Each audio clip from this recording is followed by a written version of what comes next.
skies, and on every occasion that you do or don't smile.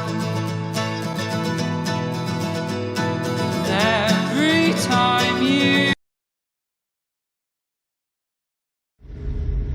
Welcome to Sensible Secondhand Reviews, the shows where we look at cars that are over 15 years old that you can buy for between £1,000 and £5,000 and have an awful lot of fun driving.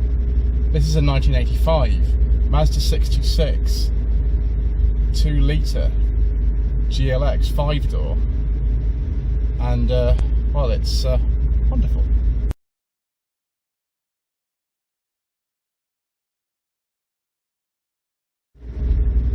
This is actually the second time I've filmed this car because sadly when I went to film it the first time, the sound in the driving section just didn't work at all. So I'm very blessed to have been given the chance to drive this car again by Alex, who owns this car, and I just happened to be at the Hub Nut social event at Brooklands, which is very, very convenient because Alex was also going too. So if you see footage that doesn't quite match up with being filmed on the same day, then you'll know why. So this is the third generation Mazda 626, introduced in 1982, I believe invented this country in 1983 and was sold until 87. We only had, I believe, two engine options available in this country. A 1.6 with about 80 horsepower, and then this 2-litre with about 100 horsepower. There were various other engines available in other parts of the world, but this, I believe, is the top choice for the UK market, although they might have sold the GT version of 626 actually in this country, but I can't find any information to say one way or the other, viewers. I do apologise about that, it is a bit annoying.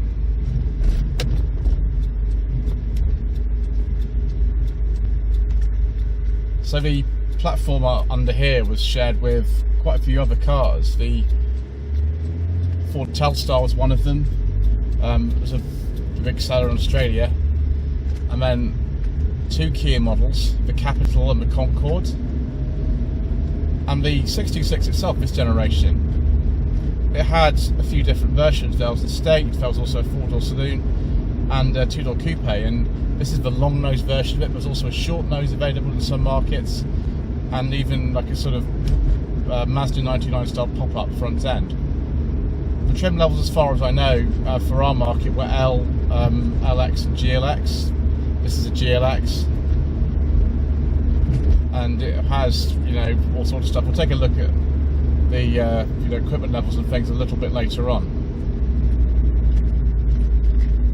The gearbox is quite a long throw on it, and the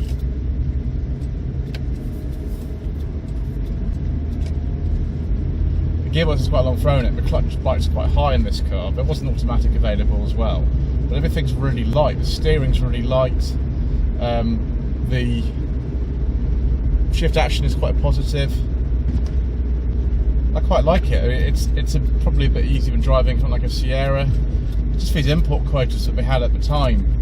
But Mazda only had 1% of the market they could possibly sell to, and that's why other manufacturers like Toyota and Nissan decided to get assembly plants in this country.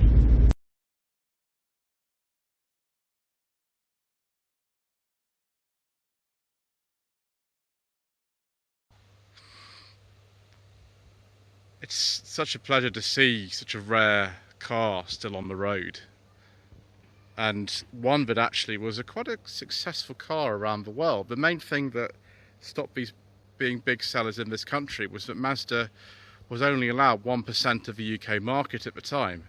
It's no surprise that Toyota and Nissan around this time decided to build their own manufacturing facilities, and of course Honda did this later in this country to get round the gentleman's agreement import quotas. So if you've got 1% of the market, how on earth do you import too many of these? So these would have been reasonably expensive cars back in the day. As you can see, the 66 that Alex has still has the original dealer stickers on it. The GLX was the top of the range 626 at the time. This is, I think, a facelifted one. The facelift was about 1985. This is an August 85 car, so the original owner was obviously very, very keen to get hold of his on the brand new C plate in August 85. The interior that is so typically Japanese from the 1980s. It even has a little jingle that plays you when you leave the key in the ignition.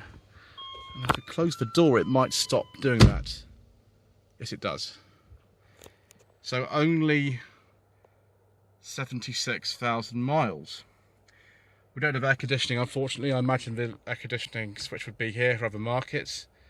We have a fantastic mid-1980s stereo in here and a quartz clock. Let's just see if that actually works. If I just turn on, there we go. And that's actually the right time as well. The window switches are really weird. They're actually here and you press them sort of like this. So if you want to go window up, you press that bit of the thing. And you want to go window down, you press that bit. 4 electric windows, quartz clock, rear wiper. And look at all these little controls here for all things like the rear wash wiper, the fog light, and all that sort of stuff. And a lot of the controls are on these kind of little panels here as well. I presume that's for the front rather than here. We don't actually have a wiper stalk at all. We just have these panel buttons here. That is the rear heated window, has a light switch.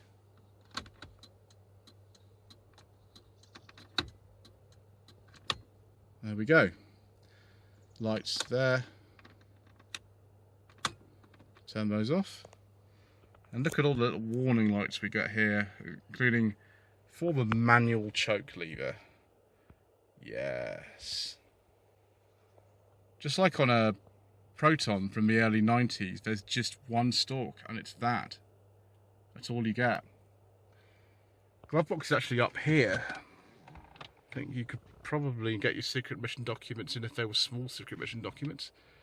Original 626 handbook there. Some door pockets there for various essential comestibles. Don't get a center console as such, but that's an ashtray there. And a cigarette lighter, or what we call a 12-volt socket now. Just notice as well we've got a variable dimming instrument display. I do like this view. It's not the most instruments, but we do have a rev counter, which I am very grateful for. I have to make sure we don't need any of these other controls during the second test drive that we're taking. Little vents, of course, as well. Can't really quite work out what I'd actually want. I think that's fresh air. I think so, anyway. So we'll just look at that. I'll just move the camera a bit closer. Can you see that sort of boot sock icon? I think we're going to have man's face and not sock icon. It might be best. What's this little thing here? Does that do anything? No. It's fake stitching on the plastic as well. You know what? I think we'll take a look inside the boot. Let's see what happens if I don't take the key with me.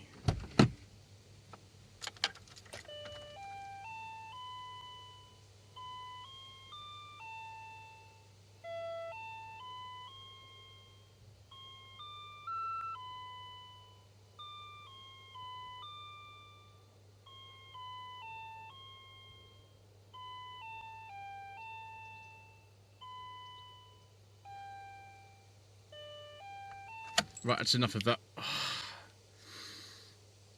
Japanese eccentricity. Right, we can use the interior boot release or the key. I've pre-popped it. fold over half the parcel shelf. Ooh, précaution, and something in Japanese that I can't read. So we just open up there, we can see we've got a full-size spare wheel in here, of course. Some of the tools will be probably at the bottom there. The cardboard bit's still there. What this side bit is. Ooh, huge, massive storage bit. We've got a huge, massive storage bit in here as well. Oh, it's the rear washer bottle. It's a separate rear washer bottle. Wonderful. Quite a large boot, but there's a massive sill as well. I mean, the design really could have done a bit better and just reduced this thing, but actually the opening is incredibly wide. Very practical. I don't think they made an estate version of this for our market.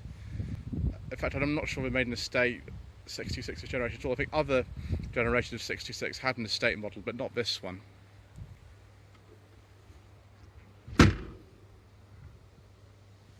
Two litre, yes. Lots of power and fun. Well, I've just realised I need to sort that parcel shelf out. I'll do that a little bit later. First of all, let's pause a second and put the locking knob up because the central locking in this car doesn't work. That's better, viewers. Ooh, it's left me a Haynes manual as well. One of the things I've just learnt from Haynes manual, and I couldn't find this anywhere online, is that only the 1.6 and 2 litre cars were actually sold in this country. And there are the dates it was actually sold here, apparently, according to Haynes. The rear space is not the best. My head's right up against the roof, which supposedly for a family car isn't that good, although this headlining's not sagging at all. Beautiful kind of blue colour, and these nice sort of luggage tag style things. And I didn't actually need seat belts at the time, but Mazda gave you them. I think, yes, you got the 3-point ones as well. It's always a mission trying to find the right one. Does it say on here which is the centre one? No, you just kind of had to sort of guess. I think that's a rear armrest. No, it isn't. It's just a split folding seat. Just very typical 1980s Japanese interior. All this blue, this kind of hard wearing fabric, bit of vinyl. It's just extraordinary. Cars just don't exist anymore. Ooh, electric sunroof. Let's have a look under the bonnet. One of the things that is amazing on this car is that it's still got the original wheel trims on it. These are the correct ones for the GLX trim level. Wonderful. Right, let me fiddle with this bonnet catch, take in the fact we've got headlamp washers as well. And open up so we can have a look at the engine. So this is the Mazda FE engine, or the FE14 as this little sticker tells us, which is a 2 litre generating about 101 horsepower for our market. I'm pretty sure it's that. It's difficult to find information on these cars actually online for the UK market, so if that's wrong I do apologise. Looks reasonably easy to work on. There's plenty of space down here. You can see the gearbox just there. Cam cover gasket weeps, so common for Japanese engines and some of the British engines of this type. There's the chassis plate as well. This is the GC series of 66, the 3rd generation one. Big air cleaner at the top. It's Mitsubishi Electric made that. It looks pretty easy to work on, really. It's quite sort of difference between actually where the radiator is and where the right front of the car is. Yes, we do like our headlamp washers, viewers. I thought that bit down there was actually plastic, but it can't be if it's got a little bit of corrosion on it. Fantastic. I think it's time to go for another drive, viewers.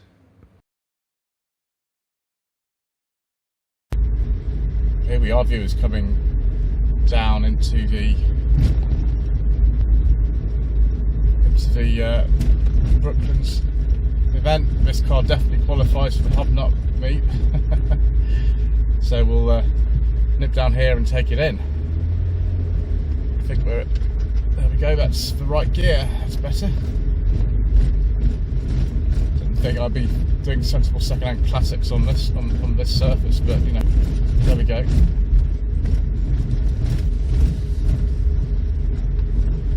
Right, just pause a second here. Oh yes, please viewers. Excellent.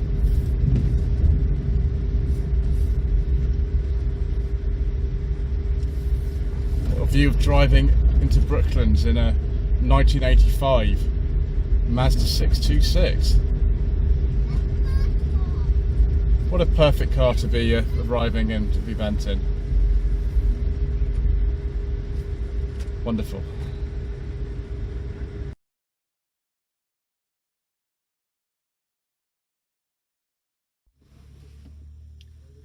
So viewers, from the Hobnut social event here at Brooklands, where I wasn't expecting to film this conclusion, but nevertheless I am. The third generation Mazda 626, is this something you should consider as a sensible classic for between £1,000 to £5,000? Well, if you can get used to the fact that there's not like the most room in here, I think the car's a little bit cramped for the size, and also some of this funny switchgear, and if you can actually find one of these, I mean they're not exactly common, then I don't see why you shouldn't consider one. I've really enjoyed driving this twice, and I just hope that Alex continues to enjoy himself for many years to come. So thank you ever so much indeed for watching this episode of Sensible Secondhand Classics. Please don't forget to like this video, to leave a comment below, subscribe to the channel if you haven't already done so for more of the same and other types of video, and social media links are down below. Thank you ever so much indeed once again.